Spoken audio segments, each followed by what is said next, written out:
let's go ahead and get started.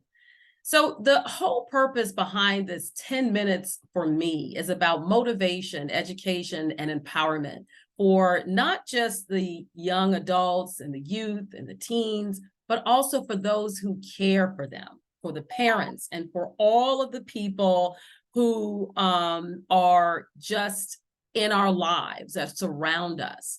So I encourage you over the next several months, because we'll be doing this all the way from obviously starting today in April through October. And it's only 10 minutes, taking time to really look at different things about our lives, about our community. So today we're going to focus on us, about self-management.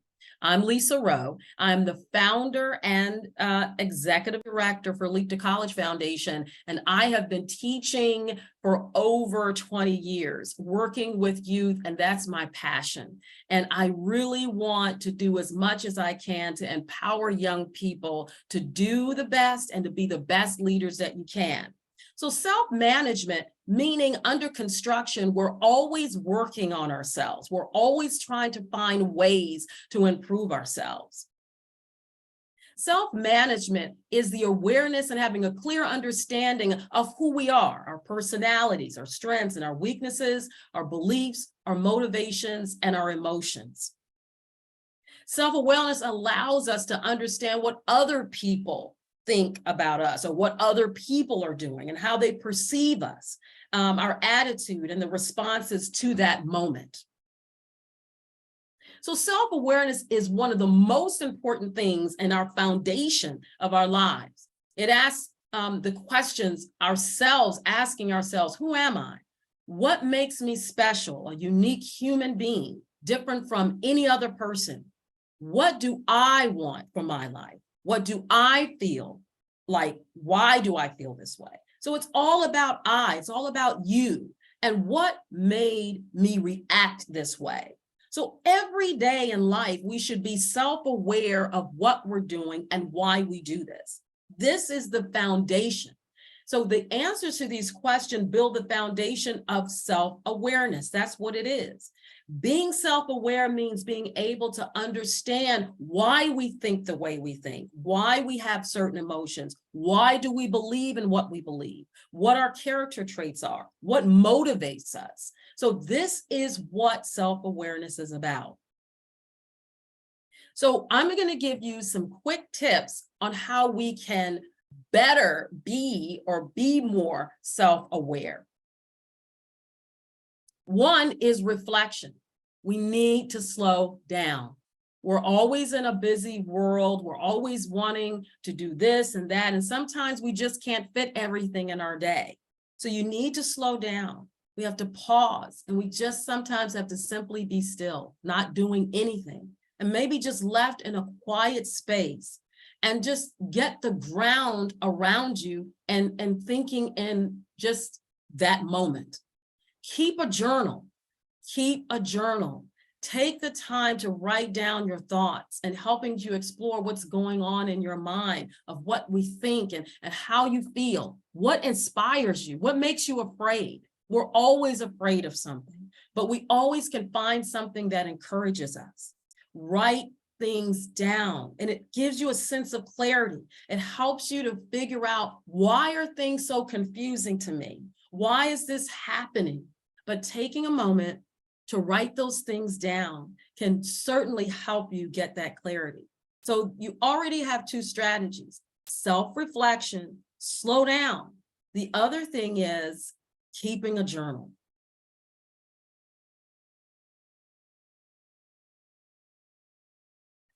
Practice mindfulness and stick to it. It's hard.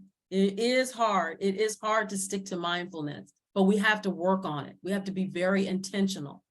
The mindfulness part of this practices and it develops an awareness in the here and now. It's not worrying about what happened an hour ago. It's not worried about what's going to happen tomorrow. It's about appreciating what's happening in that moment.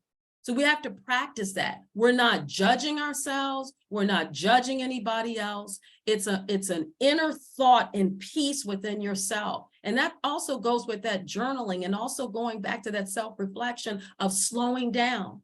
So you have to accept whatever those inner thoughts that you may be feeling at that time, whether you feel uneasy, whether you feel, happy, or whether you feel joy, whether you feel sadness. It's being in that moment and connecting with that feeling and helping you to release or overcome whatever it might be, if it's an emotional pain.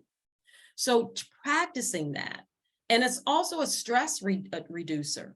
Enhancing your self-awareness is an inner balance, and it's just generally well-being. It's okay to reflect on that moment and to sit there for a moment, but then it also is a process of releasing it, not holding on to it.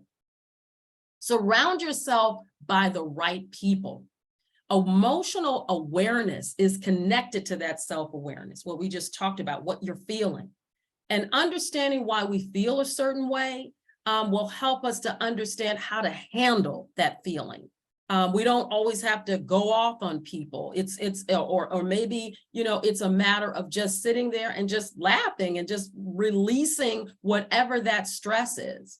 But the people around us affect that. They affect the way that we respond. So if we're always around negative people, negative things are going to start embedding itself into you. And we don't want that. So we have to take that self-awareness and think about who's around me, who am I talking to, and how that interacts with me.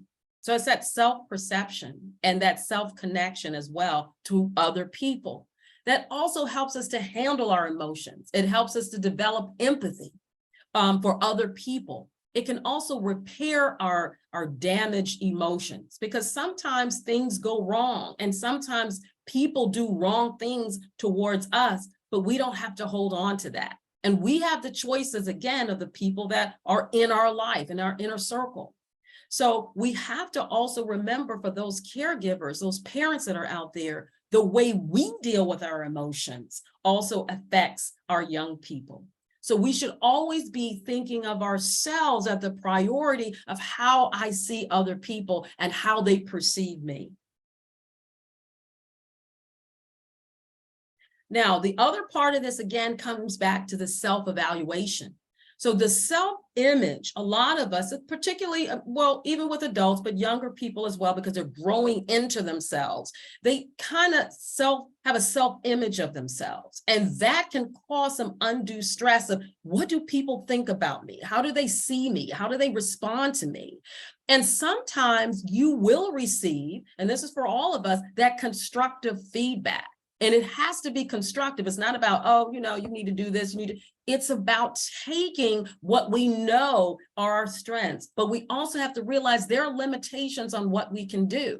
And when that happens, and if someone gives us that feedback, the matter of how they give that feedback to us is important as well. And that self-management and that self-awareness.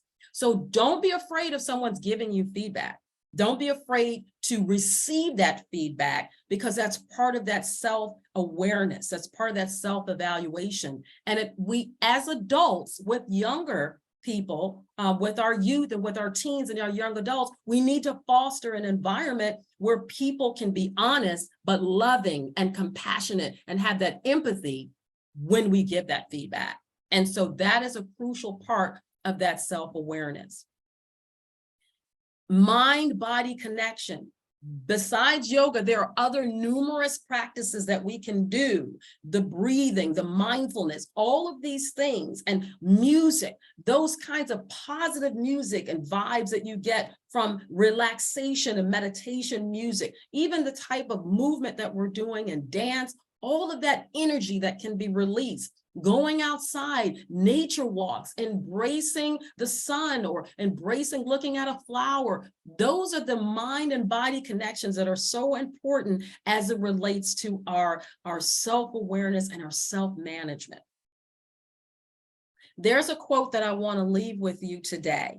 And that quote says, when I discover who I am, I'll be free. And that's by Ralph Ellison. I would suggest that you really look into who he is. He wrote a book, a famous book called The Invisible Man.